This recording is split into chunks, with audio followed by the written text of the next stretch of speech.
बिस्मिल्लाहिर्रहमानिर्रहीम अस्सलाम वालेकुम زما ګران خواږه ملګرو دوستانو چاته چوي خاد او آباد اوسئ نن بیا یو بل ځینه بس ملګرو سره چې یو یا چرته خاص هغه باندې ونو بیا موږ چې تاسو ته خبرونه در سوال ضروری دي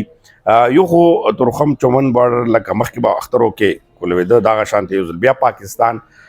خیر سګلی د پاره د خلکو د پاره کولو کړی دی رشپش یقینا چې زیات خو خلکو ام دورف یا غا چې کم د اختر یو بل سره کین نو دا ډیره خبره د لربر پښتون خبره موږ کو نو دا د دوړو پښتونو د پاره یو خبر دا سره سره دی وخت کې بتا سو ګوري چې یو غټ ډیلیګیشن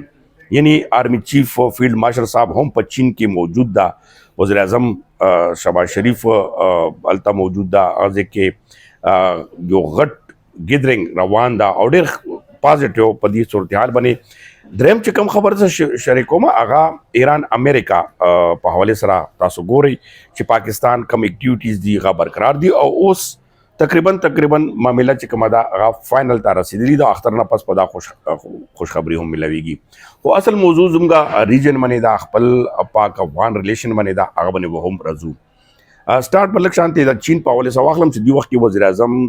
سره غټ ډیلیګیشن یعنی آرمی چیف فیلډ مارشل صاحب موجود دا اغازه کې دومره درون استقبال وشو په چین حواله سره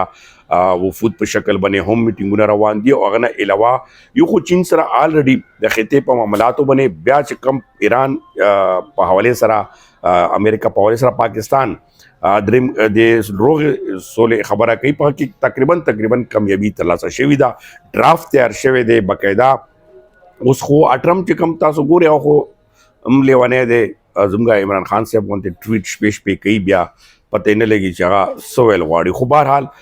دا ټول صورتحال باندې تاسو به اپډیټ کیږي خو حالات چې کوم اوس پاکستان په دې موجوده صورتحال باندې دي د فارن ډیپلوماسي چې کومه دا یا فارن نور معاشي صورتحال یا نور هغه خو روان دي خو په دې صورتحال باندې اوس د وخت کې پاکستان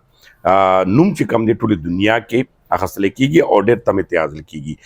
دویم چې کوم دغه موضوع باندې راځو یو خو تاسو ګورئ چې څنګه چمن بارډر کولاو کړی شو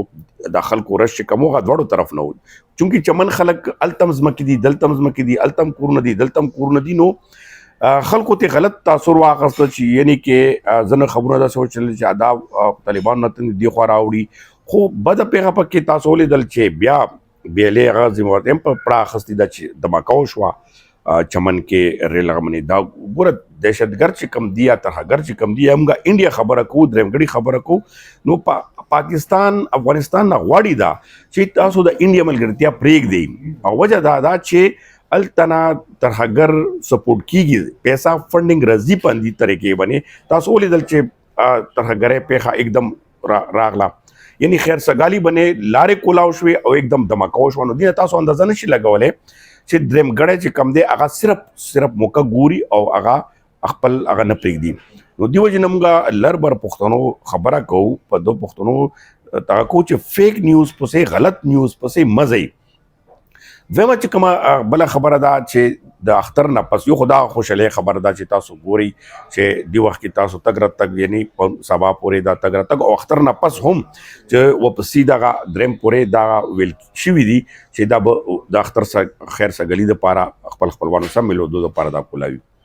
بل چې کوم بل خبر دی هغه خو ایران د امریکا سولې نه پس لن چې کوم دی افغانستان سره دغه معاملات یعنی دغه کوم شخړه دا ختم کیدونکې دا او دی باندې چین کې چې نن دغه غونډه دا یعنی چین کې ډېر لوی مسلې دي خو په کې د خطې په حواله سره دی وخت کې افغانستان نومګه اخلو دی وجنا چې تاسو ګورئ چې افغانستان زړه د خطې او افغانستان کې امن راوستل یا افغانستان کې امن چې کم دی دا د دې خطې ضرورت دی ځکه انټرست پاکستان ټول نه زیات دی چې پاکستان ته نقصان رسیم افغانستان نه رسی او که فایده رسیم افغانستان نه رسی ولې چې انډیا چې کومه دا هغه واحد یو دغه یا نور دښمن چې کمی هغه پاکستان ته نقصان په دغه لار رسی بل تاسو ګوري خیبر پختونخوا کې دهشتګردي لهر چې کم دی هغه دومره زیات شو چې تاسو موږ خپل اوس حیران یو چې اختر ته زو په کومه لار لاړ شو خپل کلی ته ولې چې اکثر راته وایي چې مرزي حالات خراب دي یعنی ترهګر د ترهګرو لار به څوک نسی دغه د صوبایي حکومت هم ذمہواري ده او وفاق هم ذمہواري ده وفاق خپل ذمہواري نه دي خو د صوبایي چې کم الته کې هغه دغه ډېر زیات ذمہواري نه دي خو صوبایي حکومت چې کوم دی هغه صرف سیاسي په هغه باندې لګیا شوی ده. مونږ دا نه وایو چې تاسو سیاسي په هغه باندې مزه، خو د عوام تحفظ هم ډېر ضروري ده، امن خور راوستل ډېر ضروري ده. نو دې وجې نه که لږ ډېر مونږ په دې باندې کوو نو دا د پښتنو دپاره لږ سوچ پکار ده چې مونږ خپله هم لږ وګورو چې مونږ څه کوو لګیا یو. د حالات چې کوم خراب شوي دي چا د لاسه خراب شوي دي او په دې حالاتو ټیکولو کې ذمهواري د چا دي. بهرحال ما طرف نه که بیا اختر